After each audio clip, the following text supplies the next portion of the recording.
ಬೆಂಗಳೂರು ಫಸ್ಟ್ಗೆ ಸ್ವಾಗತ. ನಾನು ಭಾವನಾ. ಈಗ ಹೆಡ್ಲೈನ್ಸ್. ಓದಿದ್ದು ಬಿಸಿನೆಸ್ ಮ್ಯಾನೇಜ್ಮೆಂಟ್, ಜೇಬು ಕತ್ತರಿಸೋದೇ ಈಕೆ ಟ್ಯಾಲೆಂಟ್. 300 ಪರ್ಸ್, 50 ಕ್ರೆಡಿಟ್ ಕಾರ್ಡ್ನೊಂದಿಗೆ ಕಳ್ಳಿ ಅರೆಸ್ಟ್.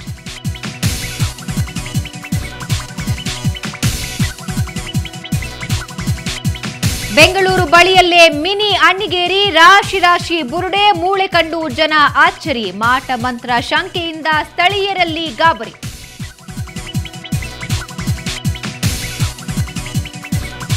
ಬ್ಲಾಕ್ ಪಲ್ಸರ್ ಸವಾರರ ಬಗ್ಗೆ ಹುಷಾರಾಗಿರಿ, ಯಾಮಾರಿದ್ರೆ ದಾರಿಯಲ್ಲೇ ರಾಬರಿ. ಸಾಮೂಹಿಕ ತಪಾಸಣೆಯಿಂದ ಬೈಕರ್ಗಳಿಗೆ ಕಿರಿಕಿರಿ.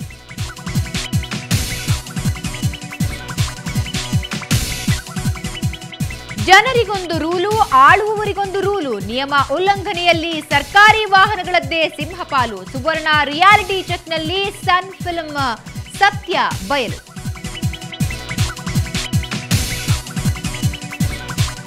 ಕಂಠೀರವ ಸ್ಟೇಡಿಯಂನಲ್ಲಿ ಅಜ್ಜಂದಿರ ಅಥ್ಲೆಟಿಕ್ಸ್. ಇಳಿ ವಯಸ್ಸಿನಲ್ಲೂ ಮನಸೆಳೆದ ವೃದ್ಧರ ಜೋಶ್, ಹಿರಿಯರ ಆಟಕ್ಕೆ ನೋಡುಗರು ಭೇಷ್.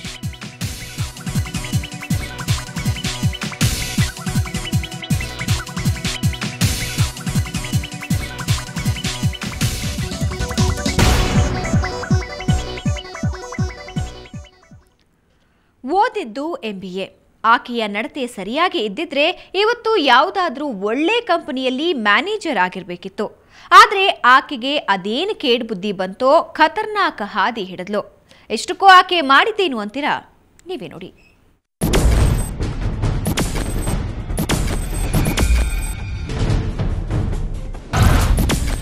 ಶೋಕಿ ಹುಡುಗಿಗೆ ಕಳ್ಳತನದ ಖಯಾಲಿ, ಬಸ್ಗಳಲ್ಲಿ ಪರ್ಸ್ ಎಗರಿಸೋ ಚಾಲಾಕಿ. ಓದಿದ್ದು MBA, ಮಾಡಿದ್ದು ಕಳ್ಳತನ. ಹೀಗೆ ಫೋಟೋಗೆ ಪೋಸ್ ಕೊಟ್ಟಿರೋ ಈ ಯುವತಿ ಹೆಸರು ವರುಣಶ್ರೀ. ಬೆಂಗಳೂರಿನ ದೊಡ್ಡ ಬಾಣಸವಾಡಿಯ AK ಕಾಲೋನಿಯ ನಿವಾಸಿ. ಸೇಂಟ್ ಜೋಸೆಫ್ ಕಾಲೇಜಿನಲ್ಲಿ MBA ಪದವಿ ಕೂಡ ಪಡೆದಿದ್ದಾಳೆ. ಆದರೆ ಈಕೆ ಕ್ವಾಲಿಫಿಕೇಶನ್ಗೆ ತಕ್ಕ ಕೆಲಸವನ್ನಂತೂ ಮಾಡ್ತಾನೇ ಇರಲಿಲ್ಲ. ಈಕೆ ಮಾಡಿರೋ ಘನಂದಾರಿ ಕೆಲಸವನ್ನ ಕೇಳಿದ್ರೆ ನೀವು ಫುಲ್ ಶಾಕ್ ಆಗೋದು ಗ್ಯಾರಂಟಿ. ಯಾಕಂದ್ರೆ ಈಕೆ ಮಾಡ್ತಾ ಇದ್ದಿದ್ದು ಕಳ್ಳತನ.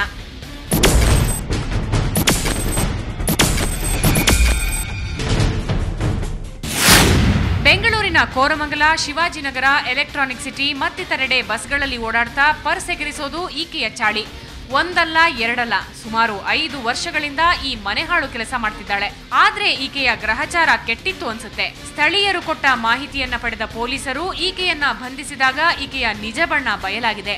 ಈಕೆ ಬಳಿ ಇದ್ದ 200ಕ್ಕೂ ಹೆಚ್ಚು ಪರ್ಸ್ಗಳು, 150ಕ್ಕೂ ಹೆಚ್ಚು ಕ್ರೆಡಿಟ್ ಕಾರ್ಡ್ಗಳು, 185 ಗ್ರಾಂ ಚಿನ್ನ ಮತ್ತೆ 10,000 ರೂಪಾಯಿ ನಗದನ್ನ ವಶಪಡಿಸಿಕೊಂಡಿದ್ದಾರೆ. ಅವಳು ಏನು ಮಾಡಿದಾಳೆ ಅಂದರೆ, ಈ ಪರ್ಸಲ್ಲಿ ಕಾರ್ಡ್ ಸಿಗ್ತಲ್ಲ, ಸ್ವೈಪ್ ಮಾಡಿ ಒಂದು ಬಂಗಾರ ತೊಗೊಂಡಿದ್ದಾಳೆ. ಆ ಡೀಟೇಲ್ಸ್ ಯಾರು ಕಳ್ಕೊಂಡಿದ್ದಾರೆ ಅವ್ರಿಗೆ ಕೊಡಲಿಕ್ಕೆ ಅಂಗಡಿಯವ್ರು ರೆಡಿ ಇರಲಿಲ್ಲ. ಸೊ ಪೊಲೀಸರಿಗೆ ಹೇಳಿದ, ಪೊಲೀಸರು ಅಂಗಡಿಯವ್ರನ್ನ ಕರೆಸಿ ಯಾರಂತ ಕೇಳಿದ್ರೆ ಅವರು ಐಡೆಂಟಿಫೈ ಮಾಡಿದ್ದಾರೆ, ಸೊ ಆ್ಯಂಡ್ ಸೊ ಲೇಡಿ ಅಂತ. ಅವಳನ್ನ ಕರೆಸಿ ಮುಂಚೆ ಒಪ್ಕೊಂಡಿಲ್ಲ. ಮನೆ ಸರ್ಚ್ ಮಾಡಿದಾಗ ಇಷ್ಟೆಲ್ಲ ಪರ್ಸ್ಗಳು ಸಿಗ್ತವೆ. ಈಕೆಯ ತಾಯಿ ಹೇಮಲತಾ AK ಕಾಲೋನಿಯಲ್ಲಿ ಮನೆ ಕೆಲಸ ಮಾಡಿಕೊಂಡು ಜೀವನ ನಡೆಸಿದ್ದಾರೆ. ಆದರೆ ಮನೆಯಲ್ಲಿ ಬೆಲೆ ಬಾಳುವ ವಸ್ತುಗಳು ಇರೋದು ಅನುಮಾನಕ್ಕೆ ಕಾರಣವಾಗಿದೆ. ಅಲ್ಲದೆ ವಿಚಾರಣೆ ವೇಳೆ ಈಕೆಗೆ 5 ಬಾಯ್ ಫ್ರೆಂಡ್ಗಳಿರೋದು ಬೆಳಕಿಗೆ ಬಂದಿದೆ. ಕಳ್ಳತನ ಮಾಡಿ ಮೋಜು ಮಸ್ತಿ ಮಾಡೋದನ್ನ ಜೀವನ ಅಂದುಕೊಂಡಿದ್ಲು. ಸದ್ಯಕ್ಕೆ ಪೊಲೀಸರು ಈಕೆಯ ಬಣ್ಣ ಬಯಲು ಮಾಡಿದ್ದಾರೆ.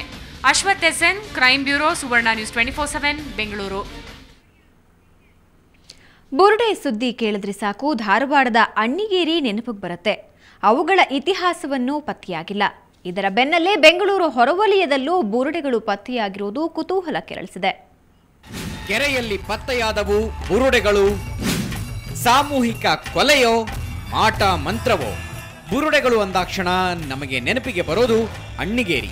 ಕೆಲವು ವರ್ಷಗಳ ಹಿಂದೆ ಅಲ್ಲಿ ರಾಶಿ ರಾಶಿ ಬುರುಡೆಗಳು ಪತ್ತೆಯಾಗಿ ದೇಶದಾದ್ಯಂತ ಸುದ್ದಿ ಮಾಡಿತ್ತು.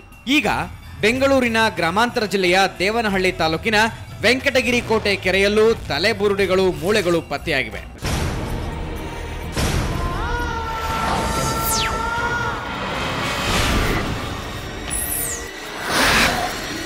ಆದರೆ ಇಲ್ಲಿ ರಾಶಿ ರಾಶಿ ಬುರುಡೆಗಳು ಪತ್ತೆಯಾಗಿಲ್ಲ. 8 ತಲೆಬುರುಡೆ ಹಾಗೂ 1 ಚೀಲದಷ್ಟು ಮೂಳೆಗಳು ಪತ್ತೆಯಾಗಿವೆ. ಬೆಳಗ್ಗೆ ಸುಮಾರು 7 ಗಂಟೆಗೆ ಮೀನು ಹಿಡಿಯುವವರು ಕೆರೆಗೆ ಹೋದಾಗ ಈ ಅಚ್ಚರಿ ಕಾದಿತ್ತು. ತಲೆಬುರುಡೆ ಹಾಗೂ ಮೂಳೆಗಳನ್ನ ನೋಡಿದವರಿಗೆ ಗಾಬರಿ. ತಲೆಬುರುಡೆಗಳು ಹಾಗೂ ಮೂಳೆಗಳ ಮೇಲೆ ABCDEFG ಅನ್ನೋ ಗುರುತುಗಳಿದ್ದು ಹಲವು ಅನುಮಾನಗಳಿಗೆ ಎಡೆ ಮಾಡಿಕೊಟ್ಟಿದೆ. ಜನರಲ್ಲಿ ಆತಂಕನೂ ಮೂಡಿಸಿದೆ. ಕೆರೆಗೆ ಬಂದಾಗ ಇದು ಎಮ್ಮಿಕೆ ಕಾಲು ಅದು ಇದು ನೋಡಿದ್ರಿ ಬುರಿಗಳು, ಭಯ ಆಯಿತು. ಭಯ ಆದಾಗ ಕೆಲವು ಪಬ್ಲಿಕ್ ಜನಕ್ಕೆ ನಾವೆಲ್ಲ ಇಲ್ಲಿ ಇದ್ಕೊಂಡು ಮಾತಾಡಿದ್ರಿ. ದವಡೆ ಮೂಳೆ ಇದೆ, ಕಾಲು ಕೈದು ಮತ್ತು ತಲೆ ಬುರೆ ಇದೆ, ಪ್ರತಿಯೊಂದು ಇದು ಇದೆ ಮನುಷ್ಯ. ಅದು ಸ್ಥಳಕ್ಕೆ ದೇವನಹಳ್ಳಿ ತಹಶೀಲ್ದಾರ್ ಕೇಶವಮೂರ್ತಿ ಭೇಟಿ ನೀಡಿ ಪರಿಶೀಲನೆ ನಡೆಸಿದ್ದು ಇದರ ಬಗ್ಗೆ ಕೂಲಂಕಷ ತನಿಖೆ ನಡೆಸಲಾಗುವುದು. ಜನರು ಆತಂಕ ಪಡೋದು ಬೇಡ ಅಂತ ಹೇಳಿದ್ದಾರೆ. ಆ ಬೋಡೆಗಳೆಲ್ಲ ನೋಡಿದ್ರೆ ಅದು ಪೋಸ್ಟ್ ಮಾರ್ಟಮ್ ಆಗಿರೋ ಬೋಡೆಗಳ ಥರ ಇದೆ. ಪೊಲೀಸರಿಗೆ ಈಗಾಗಲೇ ಸೂಚನೆ ಕೊಟ್ಟಿದ್ವಿ, ಅದನ್ನೆಲ್ಲ ಪ್ಯಾಕ್ ಮಾಡಿ ವೆರಿಫಿಕೇಷನ್ಗೆ ಕಳಿಸ್ಕೊಡ್ತಾರೆ ಅಷ್ಟೇ. ಇನ್ನು ಆತಂಕ ಪಡೋಂಥದ್ದು ಏನಿಲ್ಲ.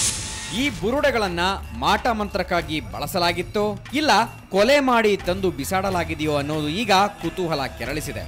ಪೊಲೀಸರ ತನಿಖೆಯಿಂದಷ್ಟೇ ಸತ್ಯಾಂಶ ಬಯಲಾಗಬೇಕಾಗಿದೆ. ಕ್ಯಾಮರಾಮನ್ ಮಂಜುನಾಥ್ ಜೊತೆ ರವಿಕುಮಾರ್ ವಿ, ಸುವರ್ಣ ನ್ಯೂಸ್ 24/7 ಚಿಕ್ಕಬಳ್ಳಾಪುರ. ನಿಮ್ ಹತ್ರ ಬ್ಲ್ಯಾಕ್ ಪಲ್ಸರ್ ಬೈಕ್ ಇದೆಯಾ? ಹಾಗಾದ್ರೆ ಪೊಲೀಸರ ಎನ್ಕ್ವೈರಿ ಎದುರಿಸೋಕೆ ರೆಡಿಯಾಗಿರಿ. ಇನ್ನು ನೀವು ಚಿನ್ನಾಭರಣ ಧರಿಸಿ ರಸ್ತೆಯಲ್ಲಿ ಓಡಾಡ್ತೀರಾ? ಬ್ಲ್ಯಾಕ್ ಪಲ್ಸರ್ ಸವಾರರ ಬಗ್ಗೆ ಹುಷಾರಾಗಿರಿ. ಇದೆಲ್ಲ ಯಾಕೆ ಹೇಳ್ತಿದ್ದೀವಿ ಅಂತೀರಾ? ಈ ವರದಿ ನೋಡಿ ನಿಮ್ಗೆ ಗೊತ್ತಾಗುತ್ತೆ.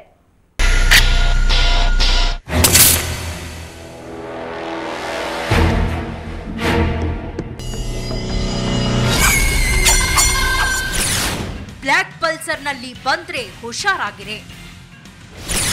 ಕಣ್ಮುಚ್ಚಿ ಬಿಡೋದ್ರೊಳಗೆ ಮಾಡ್ತಾರೆ ರಾಬರಿ. ಪಲ್ಸರ್ಗಳನ್ನ ಬೆನ್ನತ್ತಿದ್ದಾರೆ ಪೊಲೀಸರು.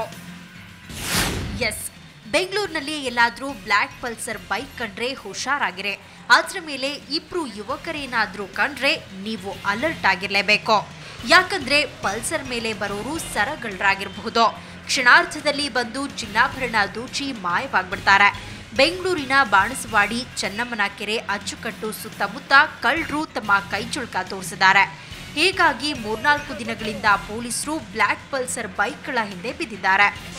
ಅದು ಗೊತ್ತಿಲ್ಲ ನನಗೆ. ನಮ್ಗೆ ಏನು ತೊಂದರೆ ಇಲ್ಲ. ಅದೇ ನಾವು ಹೆಲ್ಮೆಟ್ ಆಗಿಲ್ಲ, ಅದಕ್ಕೆ ಫೈನ್ ಹಾಕಿದ್ರು. ಆಮೇಲೆ ಇನ್ನೊಂದು ಸ್ಕ್ರಾಚಸ್ ಆಗಿದೆ ನೇಮ್ ಪ್ಲೇಟು, ಅದಕ್ಕೆ ಹಾಕಿದ್ರು. ಇಲ್ಲ, ಅದೇನು ಹೇಳಿಲ್ಲ. ಟ್ರಾಫಿಕ್ ಪೊಲೀಸರ ಜೊತೆ ರೋಡಿಗಿಳಿದಿರೋ ಪೊಲೀಸರು ರಸ್ತೆಗಳಲ್ಲಿ ಬರೋ ಪಲ್ಸರ್ಗಳನ್ನ ಹಿಡಿದು ವಿಚಾರಣೆ ನಡೆಸುತ್ತಿದ್ದಾರೆ. ಇದು ಪಲ್ಸರ್ ವಾಹನ ಸವಾರರ ಕಿರಿಕಿರಿಗೆ ಕಾರಣವಾಗಿದೆ. ಪೊಲೀಸರು ಎಂಕ್ವೈರಿ ಮಾಡೋದು ಕರೆಕ್ಟ್. ಯಾರಂದರೆ ಅವರು ಯಾರಂತ ಅವ್ರಿಗೆ ಗೊತ್ತಿರಲ್ಲ. ಡೌಟ್ ಬಂದವ್ರನ್ನ ಹಿಡಿತಾರೆ. ಡೌಟ್ ಪೊಲೀಸರು ಮಾಡ್ತಾ ಇರೋದು ಕರೆಕ್ಟ್. ಅವರ ಡ್ಯೂಟಿ ಅವ್ರು ಮಾಡ್ತಾ ಇದ್ದಾರೆ.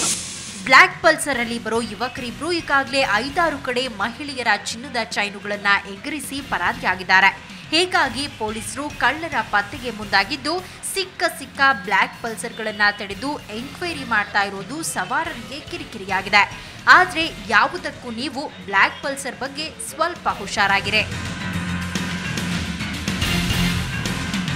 ರವಿಕುಮಾರ್, ಕ್ರೈಮ್ ಬ್ಯೂರೋ, ಸುವರ್ಣ ನ್ಯೂಸ್ 24/7 ಬೆಂಗಳೂರು.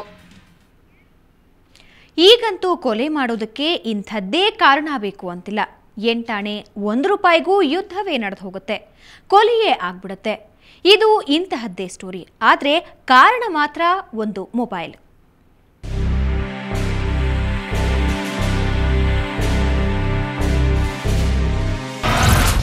ಮೊಬೈಲ್ಗಾಗಿ ನಡೀತು ಮರ್ಡರ್. ಸ್ನೇಹಿತನ ಗಂಟಲಿಗೆ ಇರಿದ ಕಿಲ್ಲರ್. ಚೆಲ್ಲಾಡಿದ ರಕ್ತ, ಶವವಾಗಿ ಉರುಳಿದ ನೌಕರ. ಇದು ಯಶವಂತಪುರದ ಬಂಬೂ ಬಜಾರ್ನಲ್ಲಿರೋ ಅಂಗಡಿಯೊಂದರಲ್ಲಿ ಕಂಡುಬಂದ ಭಯಾನಕ ದೃಶ್ಯ. ಅಂದ ಹಾಗೆ ಇಲ್ಲಿ ಕೊಲೆ ಆಗಿರೋದು ಖಾದರ್ ಪಾಷಾ. ಕೂಲಿ ಕೆಲಸ ಮಾಡಿಕೊಂಡಿದ್ದ ಸ್ನೇಹಿತ ಮಂಜು ಖಾದರ್ನನ್ನ ಮುಗಿಸಿಬಿಟ್ಟಿದ್ದಾನೆ. ದುರಂತ ಅಂದ್ರೆ ಈ ಕೊಲೆ ನಡೆದಿರೋದು ಒಂದು ಮೊಬೈಲ್ಗಾಗಿ. ಅದಿಬ್ಬರು ಫ್ರೆಂಡ್ಸ್ಗಳೇ ಒಂದೇ ಜಾಗದಲ್ಲಿ ಕೂಲಿ ಕೆಲಸ ಮಾಡೋದು. ಮಾಡಿಬಿಟ್ಟು ಊಟ ಗೀಟ ಮಾಡ್ಕೊಂಡು ರೂಮಿಗೆ ಹೋಗೋರೆ. ಮೈದಾನ ಇದೆ ಒಂದರಲ್ಲಿ, ಅಲ್ಲಿ ರೂಮ್ ಇದೆ, ಮಲ್ಗೋದು ಅವರಿಬ್ಬರು. ಅಲ್ಲಿ ಮಲ್ಕೊಂಡಿರುವಾಗ ಇಬ್ಬರಲ್ಲಿ ಏನೋ ಮಾತುಕತಾಗಿ ಚಾಕು ಚುಕ್ಬಿಟ್ಟು. ಪ್ರತಿ ರಾತ್ರಿ ಮಂಜು ಹಾಗೂ ಖಾದರ್ ಒಟ್ಟಿಗೆ ಬಂಬೂ ಬಜಾರ್ನಲ್ಲೇ ನಿದ್ರಿಸ್ತಾ ಇದ್ರು. ಅದೇ ರೀತಿ ನಿನ್ನೆಯೂ ಇಬ್ಬರು ಊಟದ ಬಳಿಕ ಮಲಗಲು ಬಂದಿದ್ದಾರೆ. ಮೊಬೈಲ್ ವಿಷಯಕ್ಕೆ ಇಬ್ಬರ ನಡುವೆ ಜಗಳ ಶುರುವಾಗಿದೆ. ಕೋಪಗೊಂಡ ಮಂಜು ಚೂರಿಯಿಂದ ಪಾಷಾನ ಕುತ್ತಿಗೆಗೆ ಇರಿದು ಕೊಲೆ ಮಾಡಿದ್ದಾನೆ. ನಾವು ಮನೇಲಿ ಕುತ್ಕೊಂಡಿದ್ರಿ. ಫಸ್ಟ್ನಲ್ಲಿ ಅವ್ರು ನಮ್ಮ ಮನೇಲಿ ಊಟ ಮಾಡೋದು. ಒಂದೊಂದ್ಸಲ ಊಟ ಮಾಡ್ಕೊಂಡು ಒಂದೇ ಸಮ ಈಸ್ಕಡೆ ಹೋಗಿದ್ದು. ಈಸ್ಕಡೋಷ್ಟರಲ್ಲೇ ನಮ್ಮ ಅಕ್ಕವ್ರ ಮಗ ಬಂದು ಹೇಳಿದ್ದು ತೀರೋಗ್ದು ಅಂತ. ಒಂದೇ ಸಮ ರೋಡಲ್ಲಿ ಬಂದು ನೋಡಿದ್ದು, ಈ ಥರ ಹೇಳಿದ್ರು, ತೀರೋಗಿದ್ರು ಅಂತ ಅಷ್ಟೇ ಗೊತ್ತಿತ್ತು. ಹಂತಕ ಮಂಜು ಎಸ್ಕೇಪ್ ಆಗಿದ್ದು ಯಶವಂತಪುರ ಠಾಣೆಯಲ್ಲಿ ಪ್ರಕರಣ ದಾಖಲಾಗಿದೆ. ಕೊಲೆಗಾರನಿಗಾಗಿ ಬೇಟೆ ಶುರುವಾಗಿದೆ. ಶ್ರೀವತ್ಸ ಎಂ ಸುಬೋಧ್, ಸುವರ್ಣ 24/7 ಬೆಂಗಳೂರು. ಈಗ ಒಂದು ಬ್ರೇಕ್ ನಂತರ ಬೆಂಗಳೂರು ಫಸ್ಟ್ ಮುಂದುವರಿಯುತ್ತೆ.